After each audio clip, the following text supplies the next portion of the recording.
Diddy, Diddy, Diddy. Man, when you think this dude can't get any lower, he just does. An explosive audio recording just surfaced online, allegedly catching Diddy fired up after a witness he's been pressuring refused to back down. Oh! I'm a savage! Whatever I want, I'm going to get! Whatever I want, I have to get! With the DA already on his neck for using jail calls to try and press potential witnesses, this latest drop could mean even more heat for the music mogul. But what's really going down, and how's it going to affect his case? Let's break it down real quick. The allegations and blackmail attempts. For all y'all who ain't up on game, Sean Combs, the music mogul known in the streets as Puff Daddy, got arrested on September 16, 2024, after the feds had been watching him for some time. He's currently facing some heavy charges, including trafficking, racketeering, and transportation for prostitution, with his trial kicking off May 5th, 2025, in Manhattan federal court. Since getting booked, Combs has been claiming innocence, pleading not guilty to everything they throwing at him. What's making this case mad different is all the tea about how Diddy's been moving while locked up. According to paperwork filed by federal prosecutors in the Southern District of New York, Combs has been on some relentless grind, trying to reach out to potential witnesses, including folks who's accusing him, seemingly trying to make them change their stories or shut them up completely. These ain't just rumors from the block, they got receipts. The feds backed this up with evidence they collected, including recorded calls from the prison, stuff they seized when they ran up in Combs' jail cell, and detailed phone tracking data that shows over 100 points of contact with witnesses from prison. The prosecution's paperwork suggests Diddy's been orchestrating a whole operation to obstruct justice and game the system. One attorney in the mix is putting folks on notice about who else might catch strays in this situation beyond just Sean Combs. The day will come when we will name names other than Sean Combs, and there's a lot of names. It's a long list already. And of course, I already know who some of these individuals are. The attorney kept it a buck with a serious warning about what might pop off as the case unfolds. But because of the nature of this case, we're gonna make damn sure that we're right before we do that. But the names that we're gonna name, assuming that our investigators confirm and corroborate what we've been told, are names that will shock you. Now, let's get into the nitty-gritty about the witness tampering and blackmail attempts. According to court docs, federal prosecutors have accused Combs of using all types of slick moves to dodge the monitoring systems at the detention center. These methods allegedly include unauthorized phone calls, three-way calling, and using a third-party communication service called Contact Me ASAP. The prosecution's allegations paint a picture of a sophisticated hustle designed to finesse prison regulations and keep his influence strong beyond the prison walls. Combs is accused of using telephone access codes, PC numbers, belonging to other inmates to make calls to individuals not on his approved contact list, straight violating Bureau of Prisons rules. This method allowed him to reach out to people he wouldn't normally be allowed to contact, potentially including witnesses in his case. On top of that, reports indicate he tried to set up three-way calls and paid inmates through middlemen to contact associates, all in what looks like an attempt to duck government monitoring. These payments were allegedly made through cash apps and deposits to Bureau of Prisons commissary accounts, further showing how far Combs might have gone to keep communication channels open outside the prison. One of the most sus aspects of these allegations involves Combs' use of a service called Contact Me ASAP with 2 accounts to send hundreds of text messages, communicating with attorneys and others not approved on his contact list. According to court documents, Combs maintained 2 accounts on Contact Me ASAP, one assigned to his son and another to a fellow inmate, enabling him to send texts to unauthorized contacts. The volume of these communications is crazy. Sources consistently report that Combs sent hundreds of texts to dozens of individuals, including people not on his approved contact list. This level of communication suggests he was putting in significant work to bypass the monitoring systems and potentially influence the outcome of his case. But why would Combs go to such lengths to establish these unauthorized communication channels? According to prosecutors, the purpose was crystal: to blackmail witnesses into silence or to provide testimony favorable to him. The allegation suggests that Combs was trying to obstruct justice by influencing witness testimony, a serious offense that could have major implications for his trial. The severity of these allegations is highlighted by the fact that Combs has been denied bail multiple times, with judges pointing to concerns about witness tampering as a main reason. In November 2024, he was denied bail for the 3rd time, with the judge specifically pointing to the serious risk of witness tampering as justification for continued detention. These allegations of witness blackmail aren't just happening in isolation. They're part of a bigger pattern of behavior that prosecutors claim shows shows Combs' attempts to obstruct justice and influence the outcome of his trial. Beyond the unauthorized communications, there are allegations of social media manipulation and attempts to leak materials to sway public opinion, all of which we'll dive into in the next section of our coverage. But before we move on, it's important to note that Combs has pleaded not guilty and denied all allegations, including over 24 sexual assault claims in civil lawsuits. His legal team has generally pushed back against the prosecution's narrative, though they haven't specifically addressed the allegations of unauthorized phone calls and publicly available statements. As this case continues to unfold, the allegations of witness tampering and blackmail attempts remain central to the legal proceedings against Sean Diddy Combs.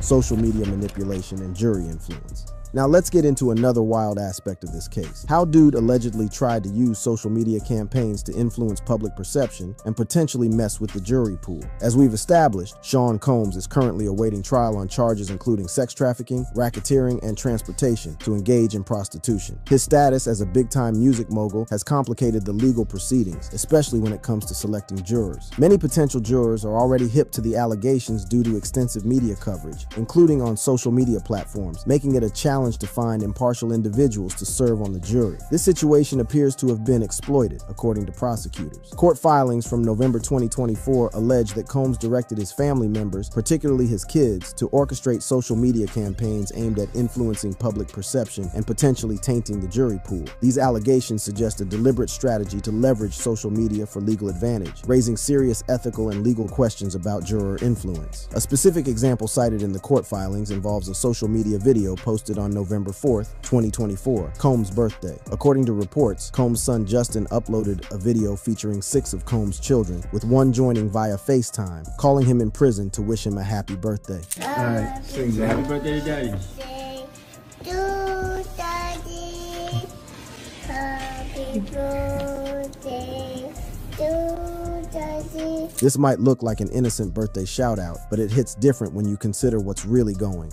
Prosecutors claim that Combs monitored the analytics of this footage and discussed with his family how to ensure it had the desired effect on potential jury members, suggesting an intent to influence the trial's outcome. The timing of the video, dropped close to the trial date, has been highlighted as a calculated attempt to humanize Combs and potentially sway public and juror opinion. It takes a straight-up snake to make something like that look bad. Multiple news outlets have been putting this info out there, giving us a solid understanding of what's going down. CNN has reported that Combs directed family members to post on social media to shape public perception with a specific focus on tainting the jury pool. Similarly, Geo.tv has reported that Combs wanted to taint jurors with malicious social media campaigns. These campaigns are described as part of a broader pattern of obstructive conduct, including efforts to evade law enforcement monitoring and leak materials favorable to his case. The alleged social media manipulation is particularly concerning given the challenges already present in the jury selection process for high-profile cases like this one. Reports from various news outlets highlight these challenges. ABC 17 News has noted that jury selection in Combs' trial is more challenging than your average case, due in large part to his celebrity status and the extensive media coverage surrounding the allegations. Houston Public Media has reported that Combs' fame posed significant challenges during jury selection, with many potential jurors citing awareness of the case from online platforms. This pervasive influence of social media on potential jurors supports the plausibility of the allegations, given the difficulty in isolating jurors from such influences. In a digital age where information and misinformation can spread quicker than a viral dance challenge, the integrity of the jury pool becomes increasingly vulnerable to manipulation. The allegations regarding social media manipulation add another layer to the prosecutor's claims about Combs' attempts to obstruct justice. When combined with the allegations of unauthorized communications and witness tampering discussed earlier, they paint a picture of a coordinated effort to influence the outcome of the trial through various channels.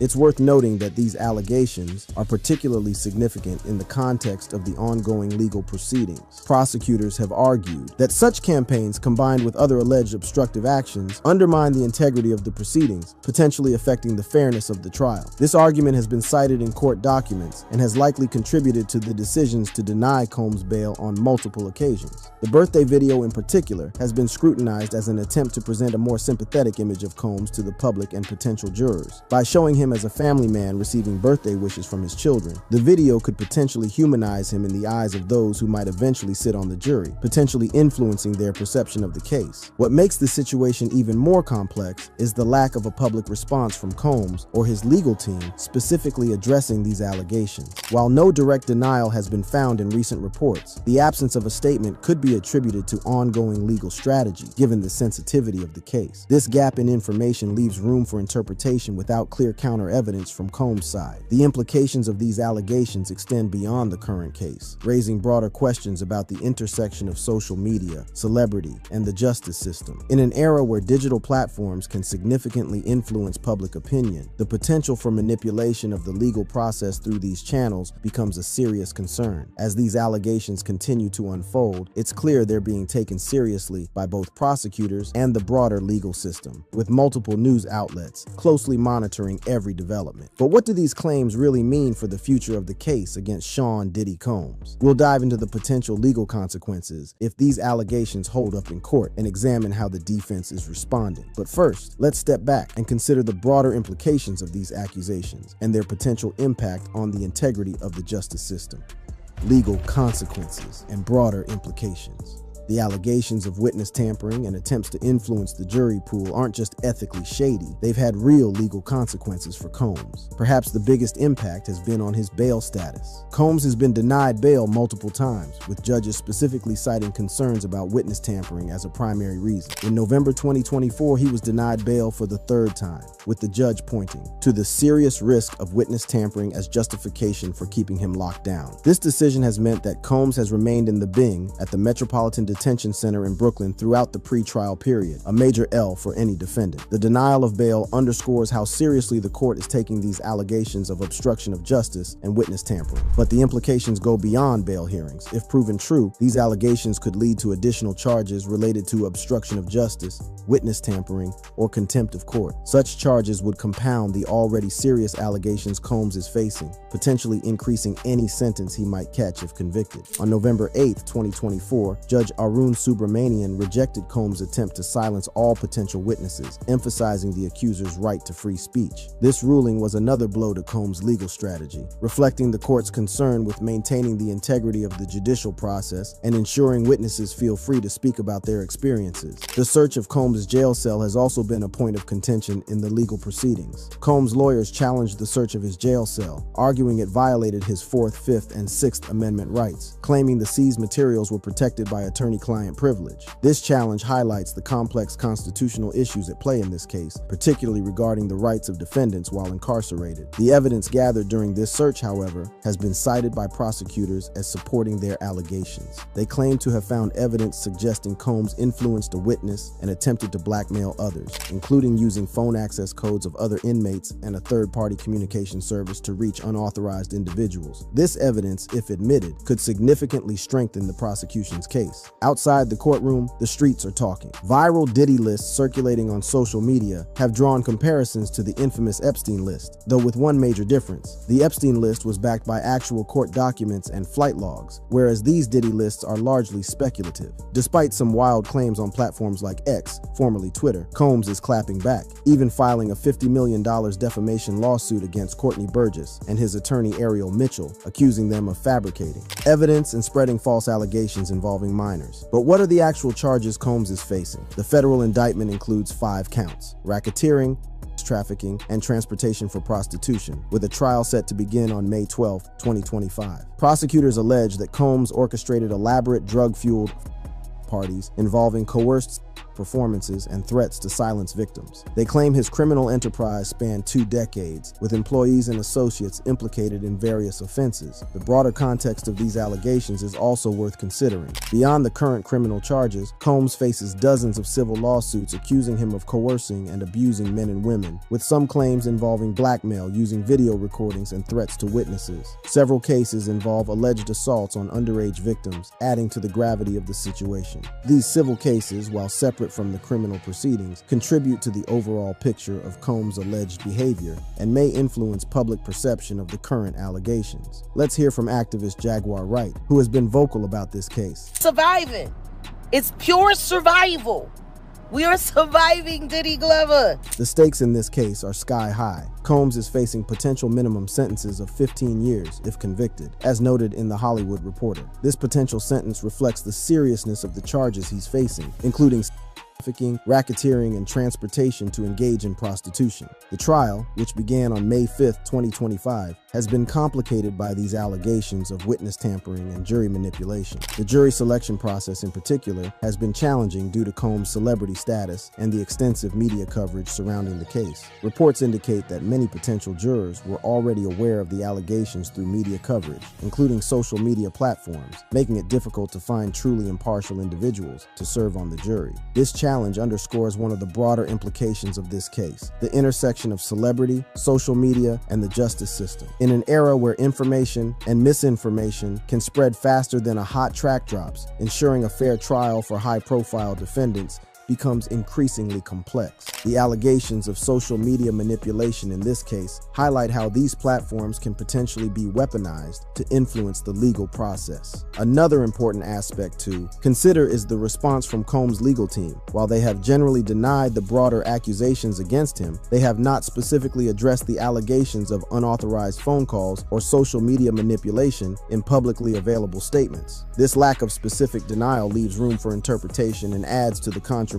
surrounding the case. One statement from Erica Wolf, a member of Combs' legal team, offers a general response to the allegations. As Mr. Combs' legal team has emphasized, he cannot address every meritless allegation in what has become a reckless media circus. That said, Mr. Combs emphatically and categorically denies as false and defamatory any claim that he's anyone, including minors. He looks forward to proving his innocence and vindicating himself in court if and when claims are filed and served, where the truth will be established based on evidence, not speculation. Sean Diddy Combs is facing some of the most serious allegations of his career, but his legal team's responses have been notably selective. While they've been vocal in denying the broader accusations of they've remained silent on specific claims of witness tampering and jury manipulation. This gap is significant, given that these allegations are playing a critical role in keeping Combs behind bars. It could be a strategic move by his lawyers, considering the ongoing nature of the case and the potential consequences of any public misstep. The impact of these allegations has already been felt in the courtroom. Combs has been denied bail multiple times, with judges citing concerns over potential witness tampering as a key reason.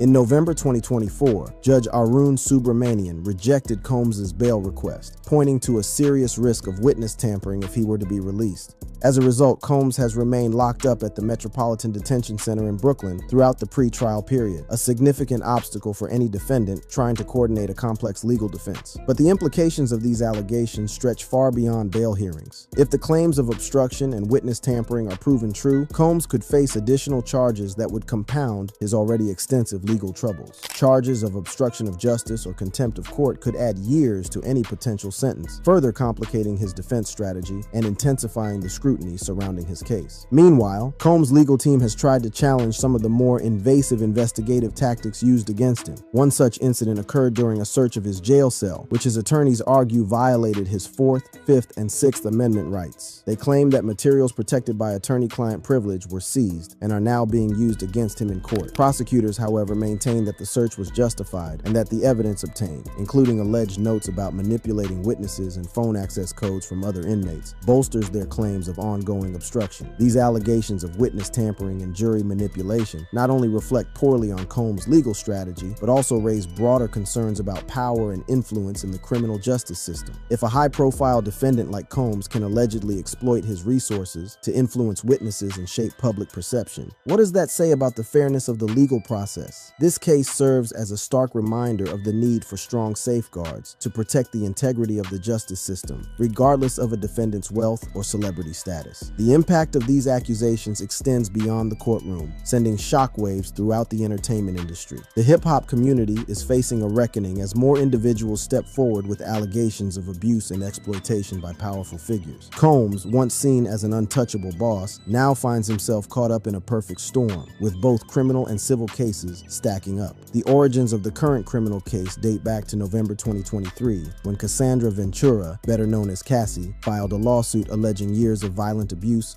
and coercion. The lawsuit was settled privately just one day after filing, but it opened the floodgates. In March 2024, law enforcement raided multiple properties owned by Combs, seizing over 100 electronic devices and interviewing more than 50 witnesses. The evidence gathered during these raids laid the foundation for the federal charges announced in September 2024, which include 5 counts: racketeering, trafficking, and transportation to engage in prostitution. Despite Combs' insistence that he's innocent, the allegations continue to mount. In February 2025 alone, 10 new lawsuits were filed under New York's Gender-Motivated Violence Act, which temporarily lifted the statute of limitations on certain sexual abuse claims. As of April 2025, a staggering 63 civil lawsuits have been filed against Combs, involving more than 100 individuals. The sheer volume of accusations has put enormous pressure on Combs' legal team, who are simultaneously battling criminal charges, civil suits, and a relentless media frenzy. The media coverage has been intense, with outlets like The Hollywood Reporter, ABC Audio, and BBC Sounds dedicating entire segments to the case. Documentaries like Diddy, The Making of a Bad Boy on Peacock, have further amplified the scrutiny, offering in-depth examinations of Combs' rise to power and the allegations that have since engulfed him. Yet much of the public conversation has been fueled by speculation, rumors, and viral posts on social media. Comparisons to the infamous Jeffrey Epstein list have only intensified the hype, but the reality is that the so-called Diddy lists circulating online are largely unverified. Unlike the Epstein list, which was backed by flight logs and court documents, these lists consist mostly of unsubstantiated claims and conspiracy theories. In January 2025, Combs filed a $50 million defamation lawsuit against Courtney Burgess and his attorney Ariel Mitchell, accusing them of spreading false allegations about videos allegedly showing Combs sexually assaulting minors. Combs maintains that these claims are malicious fabrications and has vowed to hold those spreading such rumors accountable. But as the trial date approaches, the stakes are higher than ever. Opening statements are scheduled to begin on May 12, 2025, with the trial expected to last at least 8 weeks. Jury selection has proven to be a complicated process,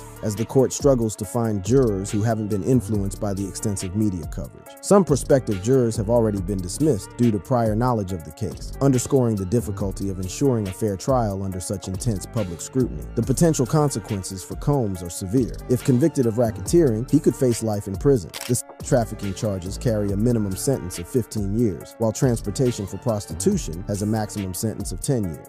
For a man once hailed as a titan of the music industry, the stakes couldn't be higher. Yet, it's not just Combs who's on trial. It's the entire culture that allowed these alleged abuses to go unchecked for so long. As more victims come forward and more high-profile figures are named, the entertainment industry is being forced to confront a long history of power imbalances, exploitation, and silence. Regardless of the outcome, the case against Sean Diddy Combs has already changed the way we think about power, influence, and accountability in the music industry. It's a sobering reminder that wealth and fame can only protect someone for so long. And as the trial unfolds, the full extent of Combs' alleged misconduct and its impact on his victims may finally come to light. Well, that's a wrap. If you enjoyed this video, check out these other ones on your screen right now. Thanks for watching. Till next time. All y'all was there looking at this shit. That's why I don't be going to the puffy parties. Hug you from the front and the back at the same time. What you talking about? In the wild world of hip-hop, feuds between rappers are sometimes hotter than a summer sidewalk, and leading the charge in the battle of the beats is 50 Cent. This guy's got more shade than a palm tree, and he's not afraid to throw it. One of his favorite targets is Diddy. Their feud is like a rap battle on steroids, with 50 Cent not holding back on calling out Diddy. And just when you think it can't get any wilder, 50 drops a bombshell in a viral video about Diddy's alleged involvement in Tupac's demise. What does he have to say this time? Find out all the details in this video. 50 claims. On October 9th, 2023, 50 Cent posted a now infamous picture of Tupac riding shotgun in a black car with Suge Knight, the former CEO of Death Row Records, on the night he was fatally shot. Alongside the image, 50 Cent wrote, "Damn, so Pac got lined by Brother Love, LOL. Time to lawyer up. Might get sticky." Diddy's fans and critics alike were left stunned by 50 Cent's bold claims, questioning the truth behind his words and the motives behind his accusations. In response to the backlash, 50 Cent took to the stage during his final lap tour to address the controversy surrounding his comments about P. Diddy. In a viral video that began circulating on the internet, 50 Cent can be seen jokingly speaking to the crowd, acknowledging the impact of his words and the need for therapy to help him navigate the consequences of his statements. He expressed frustration, saying, I hate when they leave me to talk because I always say the wrong thing. I always say the wrong thing. Last time they left me, I said something about Puffy. You saw that? You saw that clip? Yeah. I gotta stop doing that kind of shit. He revealed a personal struggle, sharing. I've been talking to a therapist. He's trying to help me with what I'm saying. I said crazy. For no reason. No fucking reason. Oh wait, maybe I said it about Puffy because he got Tupac killed. These words only added fuel to the fire, reigniting the debate surrounding P. Diddy's alleged involvement in Tupac's death. While P. Diddy has notoriously avoided discussing the topic over the years, his silence has only fueled speculation and conspiracy theories. Tupac Shakur's murder has long been a mystery. Recently, surprising audio recordings have surfaced, suggesting Sean Diddy Combs may have been involved in orchestrating Tupac's murder. These recordings, from a secret police interview with Dwayne Keefe D. Davis, are now part of an ongoing trial. In a chilling 2-hour, 25-minute tape, Keefe D claims that Diddy offered him $1 million to kill Tupac and Suge Knight during the East-West Coast rap wars. Keefe D alleges he oversaw Tupac's shooting at Diddy's request in the mid-1990s. Prosecutors are using the tape as evidence. The full tape will be played at the June trial. Keefe D thought he was safe from his confession tape being used against him because of a deal he made with the LAPD in 2008, giving him immunity for cooperating. However, the defense's accusation that he lied about his role in Tupac's murder for attention and money has changed that. The prosecutor argued that since Keefe D's honesty is now in question, the entire interview can be used as evidence. This means that the jury in the upcoming trial will hear the explosive audio recordings. These recordings could have serious consequences not only for Keefe D, but also for Sean Diddy Combs. Diddy strongly denies any role in the Tupac and Suge Knight shooting, calling the accusations nonsense. However, audio recordings contradict his claims. If proven authentic, Diddy may need to address this part of his past. The trial's outcome is unclear, as the jury must review evidence to find the truth. If Keefe D is convicted of Tupac's murder, he could get life in prison. This situation could also affect Diddy's personal and professional life. It's worth noting that 50 never stopped coming for Diddy. Just days after the initial controversy, 50 Cent took his trolling to another level. He posted a video on Instagram featuring Keefe D pleading for help from Diddy. In the clip, Keefe D can be heard saying, "Brother love, show some love. It's all I can say. I was on top of the world till I met your mother." This video further fueled the rumors and added fuel to the fire of their ongoing feud. When he found himself facing multiple sexual assault allegations, 50 Cent couldn't resist jumping into the mix. In a series of posts, he called out Diddy's wealth, his corporate partners, and even his personal relationships. It was a no-holds-barred attack that left fans and followers shocked and entertained. One of the most memorable moments came when 50 Cent posted an Instagram photo that mashed together R. Kelly and Diddy over R. Kelly's 1998 song, "Did You Ever Think?" The image was a clear jab at Diddy, insinuating that he may have been involved in questionable activities. It was a bold move that ignited a firestorm of controversy and further fueled the feud. But 50 Cent didn't stop there. He continued to stoke the fire by commenting on a New York Times article that questioned whether Diddy would survive the wave of accusations. In his comment, 50 Cent dismissed any concerns, highlighting Diddy's immense wealth and his ability to weather any storm. While 50 Cent has neither confirmed nor denied the rumors that he is producing a documentary about the allegations surrounding Diddy, his actions speak volumes. It's clear that he is reveling in the chaos and enjoying every minute of the controversy he's stirring up. As the feud escalated, Diddy decided to temporarily step down from his position as the CEO of Revolt, a TV network he co-founded in 2014. In response, Revolt issued a statement emphasizing their commitment to creating meaningful content for the culture and amplifying the voices of all Black people. But the fallout didn't end there. Dawn Montgomery, a co-host of the podcast Monuments in Me,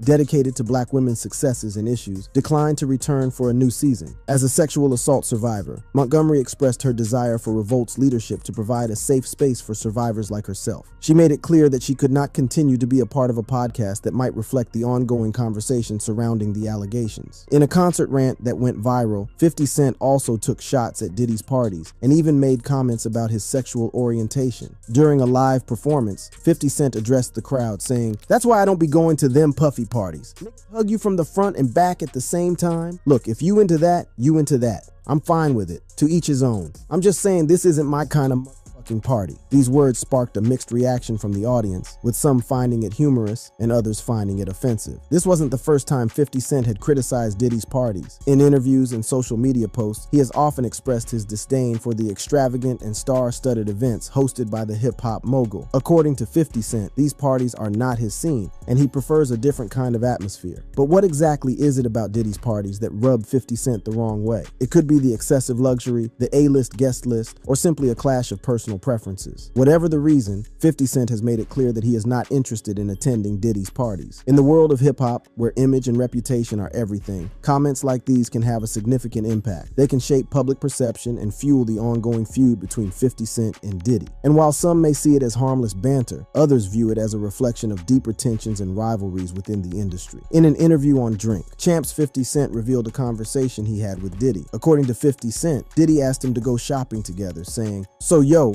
when we gonna get a chance to kick it? We could just hang out. Why don't we go shopping? I'll pay for it." However, 50 Cent saw through the invitation and felt that there were ulterior motives behind it. This incident shed light on the dynamics of their relationship and 50 Cent's skepticism towards Diddy. It's clear that 50 Cent questioned Diddy's intentions and saw the invitation as a way for Diddy to exert his influence and control over him. This refusal to go shopping together became another point of contention in their ongoing feud. But it wasn't just the shopping invitation that bothered 50 Cent. He also had strong opinions about Diddy's influence in the industry. In a 2014 interview with radio station Power 105.1, 50 Cent made a scathing critique of Diddy, stating, "Puffy might be the destination for anybody going nowhere, nobody surviving." These words reflected 50 Cent's belief that collaborating with Diddy could be detrimental to an artist's career. According to 50 Cent, Diddy's track record of working with artists who experienced a decline in their careers raised questions about his ability to nurture talent and create lasting success. He pointed out that when Diddy released the Angels record, 50 Cent saw it as a weak move, stating, "Nah man, that's whack. You gotta stand next to something." And he knew exactly what I meant because he's been standing next to something his entire career.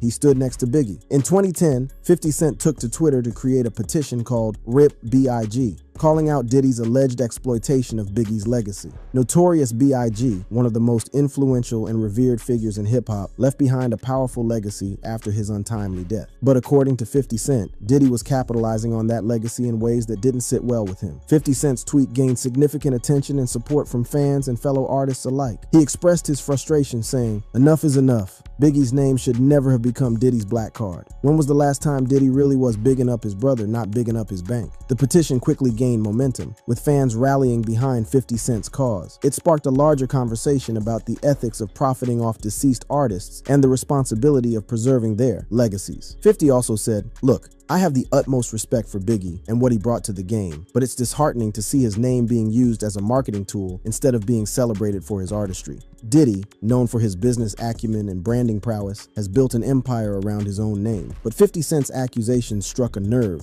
challenging the authenticity of Diddy's intentions when it came to honoring Biggie's memory. From clothing lines to vodka brands, Diddy's empire expanded far beyond music. And while he undoubtedly achieved great success, 50 Cent's criticism shed light on the potential exploitation of Biggie's name for financial gain. It's about respect, man. Biggie deserves to be remembered for his talent, not as a marketing tool. We should be celebrating his music, not profiting off his name. Just when we thought the feud between 50 Cent and Diddy couldn't get any more intense, a surprising incident unfolded during a concert in 2021. 50 Cent, headlining Rolling Loud New York, returned to his stomping grounds in Queens, NYC, ready to deliver an unforgettable performance. The crowd was buzzing with excitement as 50 Cent took the stage, performing all his greatest hits to an energetic audience. After a quick outfit swap, 50 Cent re-emerged wearing a shiny gray jacket. However, as soon as he caught a glimpse of himself in the mirror, he realized something that made him cringe. In that moment, 50 Cent made a split-second decision. He swiftly tore off the jacket and threw it into the crowd, leaving everyone stunned. He said, "You know why I threw that jacket? It made me look like Puffy." The audience erupted in cheers and laughter, understanding the significance of 50 Cent's action. The shiny gray jacket reminded him of Diddy's iconic 90s style, where he was known for wearing flashy suits in his music videos. 50 also said, "Look, I have my own style, and I don't want to be associated with anyone else's image. That jacket was giving off major Diddy vibes, and that's not who I am." 50 Cent's decision to ditch the Diddy-like jacket was a bold statement, asserting his individuality and distancing distancing himself from any comparisons to Diddy's fashion choices. This incident showcased the lengths 50 Cent was willing to go to separate himself from Diddy. A lot has been said about this feud. From diss tracks to alleged brawls, accusations of theft and public feuds, their animosity has kept fans on the edge of their seats. Let's look at how it started.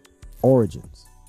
The music industry is no stranger to feuds and rivalries, but few have been as explosive and long-lasting as the ongoing battle between 50 Cent and P. Diddy. These two hip-hop heavyweights have been at odds for years, with tensions reaching a boiling point in recent times. But what exactly sparked this bitter feud? To understand the origins of this conflict, we have to go back to the early 2000s. 50 Cent burst onto the scene with his debut album, Get Rich or Die Trying, in 2003. The album was a massive success, catapulting 50 Cent to superstardom and establishing him as one of the most prominent figures in rap music. Around the same time, P. Diddy was already a well-established mogul in the music industry. As the founder of Bad Boy Records, he played a significant role in shaping the careers of artists like the notorious Big and Mace. P. Diddy's influence and success made him a force to be reckoned with. However, tensions between 50 Cent and P. Diddy began to rise when 50 Cent signed with Eminem's Shady Records. This move put him in direct competition with P. Diddy's Bad Boy Records. The rivalry intensified as both artists vied for dominance in the rap game, with each taking shots at the other in their music and public statements. One of the most significant moments in the tumultuous relationship between 50 Cent and Diddy came in 2006 when 50 Cent released a scathing diss track titled The Bomb, directly aimed at Diddy. This track not only showcased 50 Cent's lyrical prowess, but also ignited a firestorm of controversy and speculation surrounding their feud. In The Bomb, 50 Cent wasted no time in making his feelings known, alleging that Diddy had knowledge about the 1997 murder of the iconic rapper,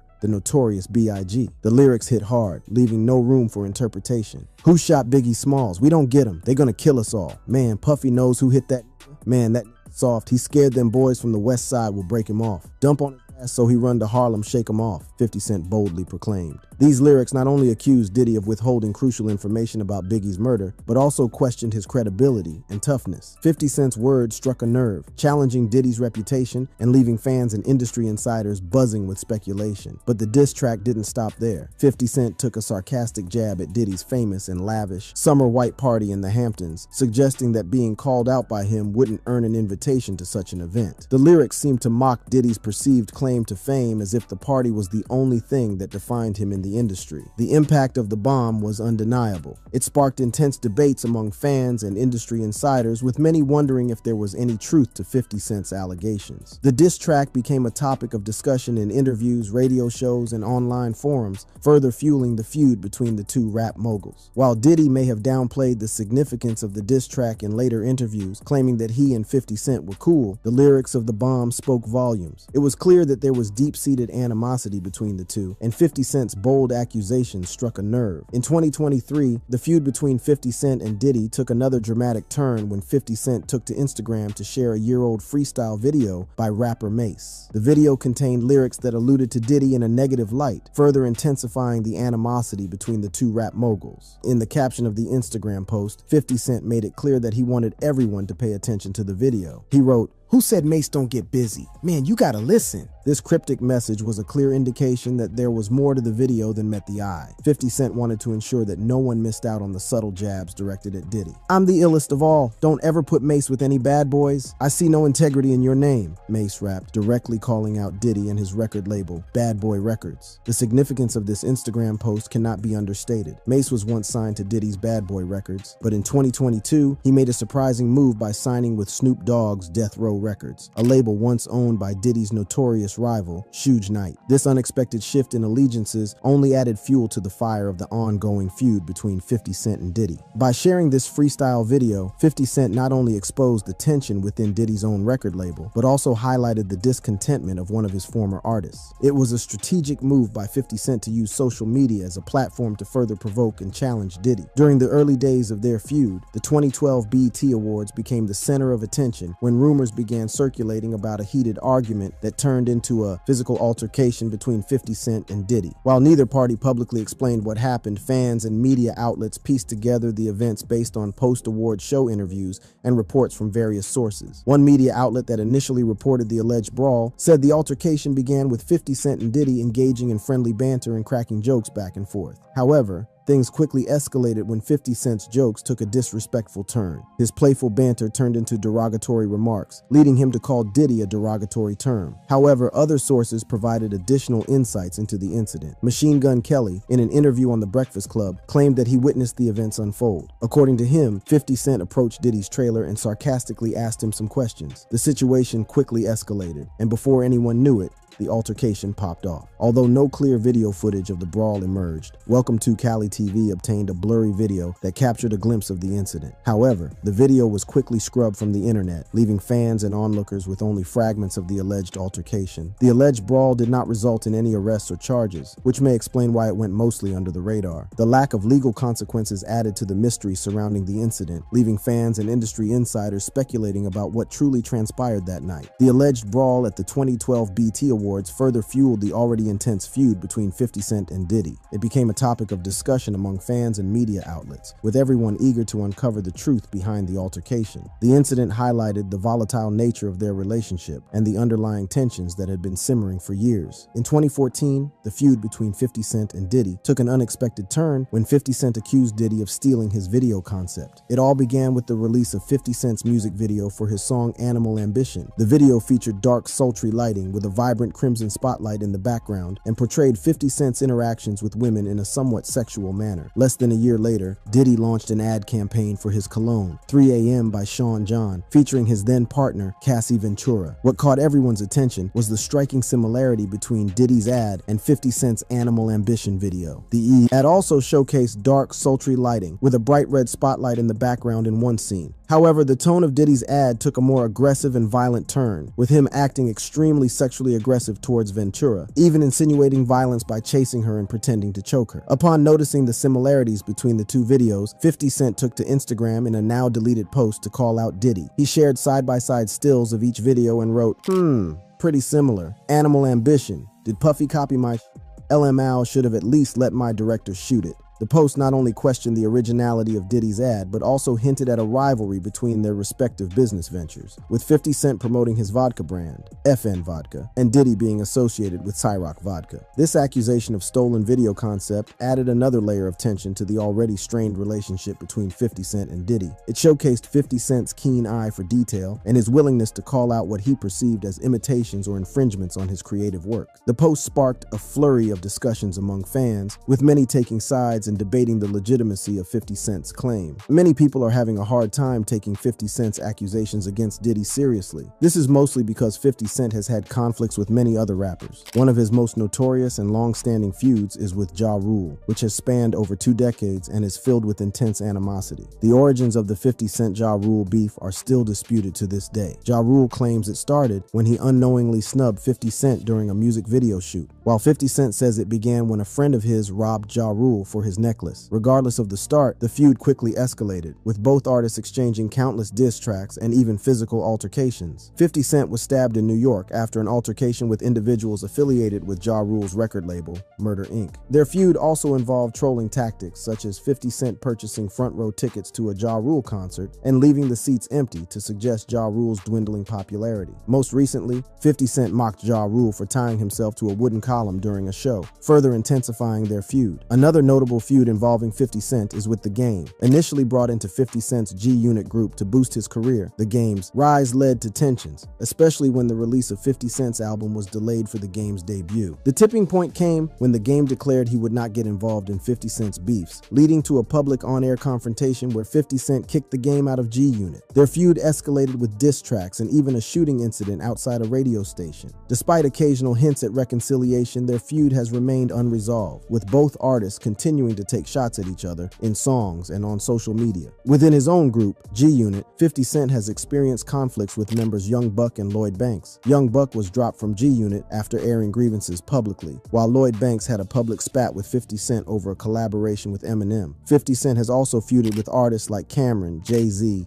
Lil Wayne and Rick Ross. His feud with Cameron started during a live argument on Hot 97, leading to diss tracks and public confrontations. With Jay-Z, the feud started in 1999 when 50 Cent released How to Rob, which included a dig at Jay-Z. Jay-Z responded with his track It's Hot later that year, setting the stage for their rivalry. Despite a seeming reconciliation in the mid-2000s, tensions reignited in 2009 when 50 Cent criticized Jay-Z's album and Grammy wins. Their contrasting styles and egos have kept the feud alive, though they've shown moments of mutual respect. His feud with Lil Wayne began in 2007 when 50 Cent called Lil Wayne a whore for his numerous guest features. Lil Wayne retaliated with Louisianimal, showcasing his lyrical skill. The tension escalated with 50 Cent's Part-Time Lover diss track, and in 2009, 50 Cent called Lil Wayne a junkie. The beef with Rick Ross began in 2008 when Rick Ross felt slighted by 50 Cent at a BT event. Rick Ross released Mafia music, referencing a fire at 50 Cent's home and making personal attacks. 50 Cent responded with Officer Ricky, mocking Rick Ross. Their feud intensified over the years, with 50 Cent even mocking Rick Ross's health scare in 2018. Despite moments of potential reconciliation, their feud continues to be a topic of fascination in hip-hop. Now back to Diddy. 50 Cent's bold claims regarding P. Diddy's involvement in Tupac's death have reignited the debate surrounding the tragic events of that fateful night in Las Vegas. While concrete evidence linking P. Diddy to Tupac's demise remains elusive, the allegations have sparked a renewed interest in the case and fueled speculation about hidden agendas within the music industry. The lack of closure surrounding Tupac's death has left fans and critics searching for answers, and 50 Cent's accusations have only added to the intrigue. If you enjoyed this video, click on the card showing on your screen right now for more videos.